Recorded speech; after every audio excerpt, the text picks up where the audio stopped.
before the Israeli invasion of Lebanon in 1982, which killed maybe 20,000 people, destroyed much of southern Lebanon and Beirut. Incidentally, all of this is always with the backing of the United States.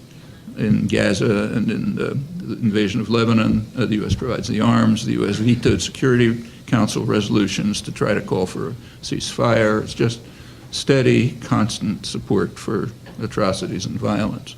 Now, there's a pretext for the 1982 invasion, too, and you can read it in everything, anything you read, you see the same thing. New York Times, the government, it's universal.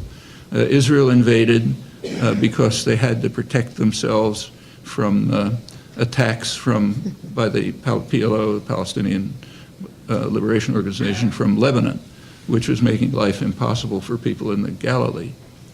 Well, here's an even more dramatic case than this one of how repeated lying can turn truth into its opposite.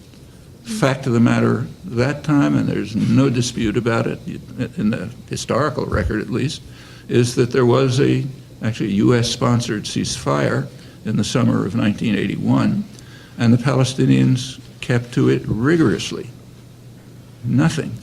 Israel was, on the other hand, was constantly bombing, severely, killing a lot of people, plainly trying to elicit some kind of a Palestinian response, which could be used as the pretext for the planned invasion. Well, they couldn't get a pretext, so they finally just invaded with a pretext so ludicrous that you could hardly keep from collapsing in ridicule. But they and it was not concealed in Israel, not just by Haaretz, but the government conceded it. Said, yeah, this is a war for the West Bank. We have to stop the Palestinian offers of negotiations and diplomacy, which are embarrassing. We don't want diplomacy, we don't want negotiations, we got to get them to stop, so we'll drive them out of Lebanon.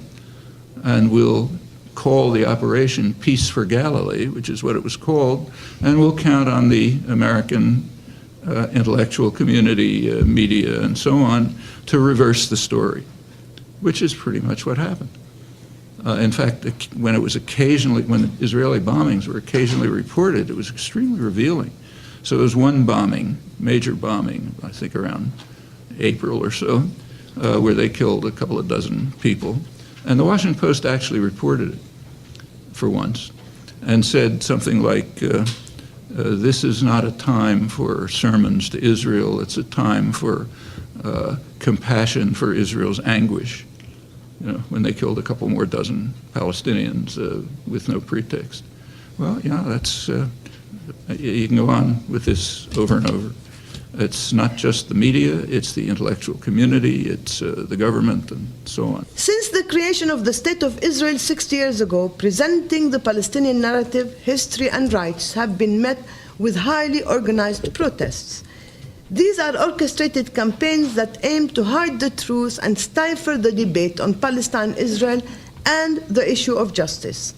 The campaigns work to crush the voices of those who disagree with the dominant narrative and to have journals and newspapers avoid the subject of Palestine-Israel and speaking the truth in order to avoid the barrage of hate mail and threats. Such campaigns have even threatened the viability of journals in some instances.